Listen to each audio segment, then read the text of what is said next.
Hello and welcome to another episode of Snubbed. This is episode 13.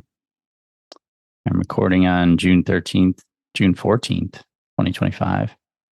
And I watched the movie on June 12th.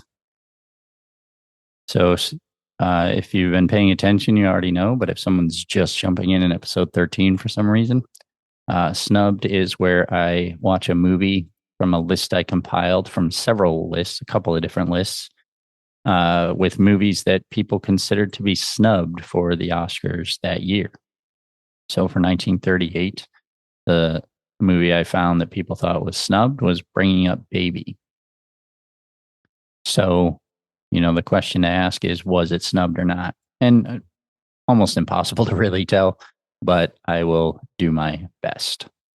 This one I had seen before, long time ago when my wife and I first started dating. This was one of her favorite movies. She loves Katharine Hepburn.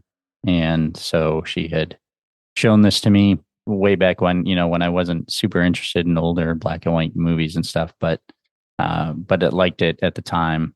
I only remembered parts of it, to be honest, but so I don't remember if we finished the whole movie. I think we did, but that's just been, almost 30 years probably since I last saw it. So, which is crazy in itself.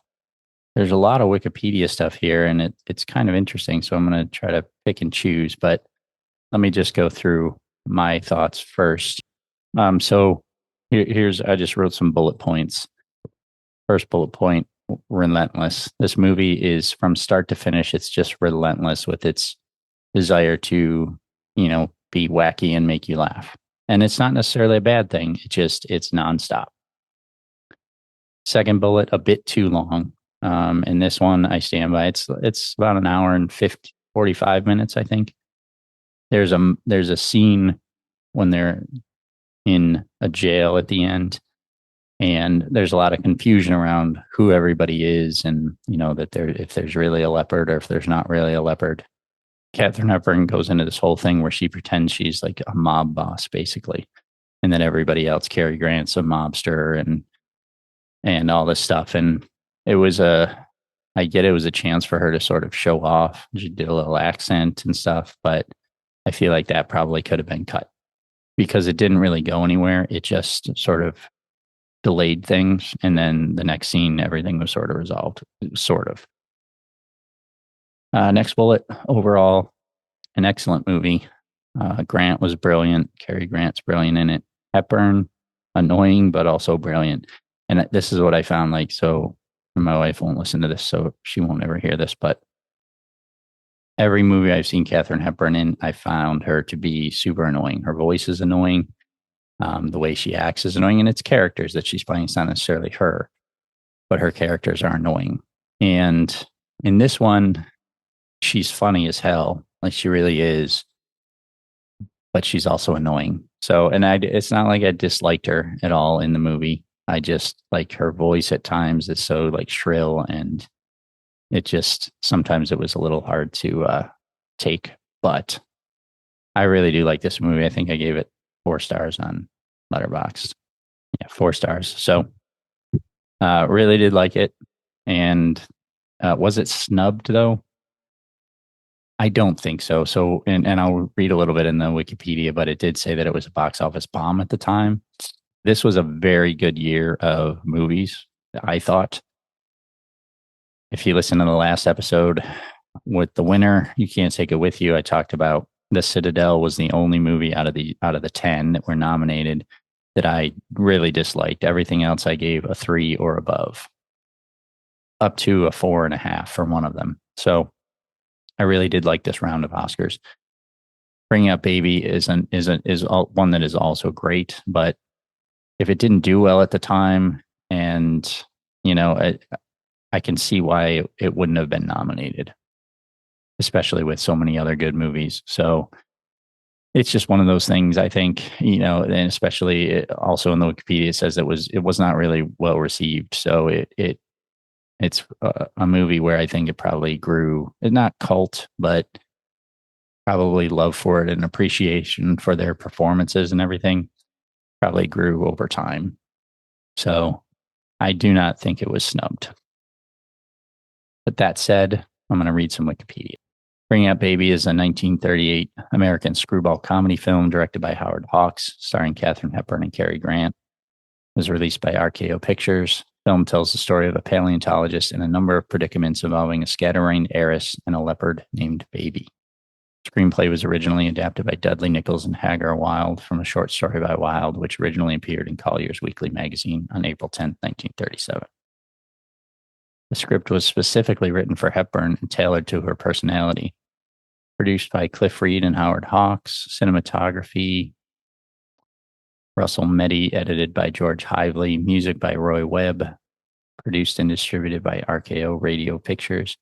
Released February 16th, 1938. A runtime of 102 minutes. There's so much information here. I'm going to try to not make this too long, but it is interesting to me. So Bringing Up Baby was a box office bomb upon its release, although it eventually made a small profit after its re-release in the early 1940s. Shortly after the film's premiere, Hepburn was one of a group of actors labeled as box office poison by the Independent Theater Owners of America. Her career waned until the Philadelphia Story 2 years later. The film's reputation began to grow during the 1950s when it was shown on television. There you go. Since then, the film has gained acclaim from both critics and audiences for its zany antics and pratfalls, absurd situations and misunderstandings, comic timing, completely screwball cast, series of lunatic and harebrained misadventures, disasters, lighthearted surprises, and romantic comedy.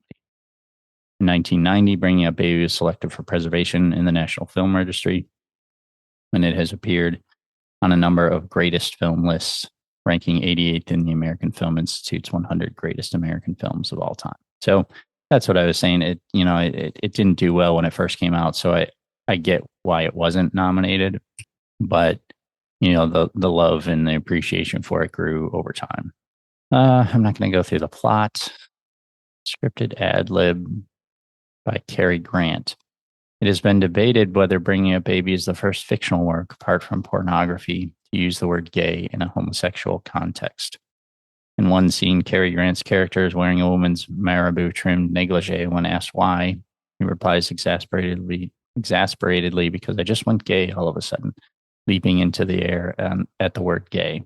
As the term gay was not widely familiar to the general public until the Stonewall riots in 1969, it is questioned whether the word is used by Grant in its original sense, meaning happy, or as an intentional joke to reference homosexuality. The line in the film was an ad lib by Grant and was not in the script. According to Vito Russo in The Celluloid Closet, the script originally had Grant's character say, I suppose you think it's odd my wearing this. I realize it looks odd. I don't own one of these. Russo suggests that this indicates that people in Hollywood, at least in Grant circles, were familiar with slang connotations of the word. However, there's no record that Grant or anyone involved with the film ever discussed the matter publicly. After briefly considering Hawks' cousin Carol Lombard for the role of Susan Vance, producers chose Katharine Hepburn to play the wealthy New Englander because of her background and similarities to the character. RKO agreed to the casting but had reservations because of Hepburn's salary and lack of box office success for several years. Hawks' friend Howard Hughes finally suggested Cary Grant for the role. Grant had just finished shooting his breakthrough romantic comedy, The Awful Truth, and Hawks may have seen a rough cut of the unreleased film. Shooting began on September 23rd, 1937, and was scheduled to end November 20th, 1937. Began filming in Susan's apartment, moving to the Bel Air Country Club in early October for the golf course scenes. The production had a difficult start due to Hepburn's struggles with her character and her comedic abilities. She frequently overacted, trying too hard to be funny, and Hawks asked vaudeville veteran Walter Catlett to help coach her. Catlett acted out scenes with Grant for Hepburn, showing her that he was funnier when he was serious. Hepburn understood, acted naturally, and played herself for the rest of the shoot. She was so impressed by Catlett's talent and coaching ability that she insisted he play Constable Slocum in the film. Okay. Yeah, he was good.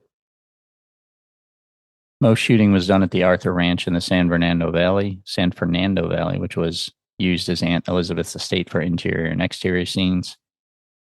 Beginning at the Arthur Ranch shoot, Grant and Hepburn often ad-libbed their dialogue and frequently delayed production by making each other laugh. The scene where Grant frantically asked Hepburn where his bone is was shot from 10 a.m. until well after 4 p.m. because of the star's laughing fits.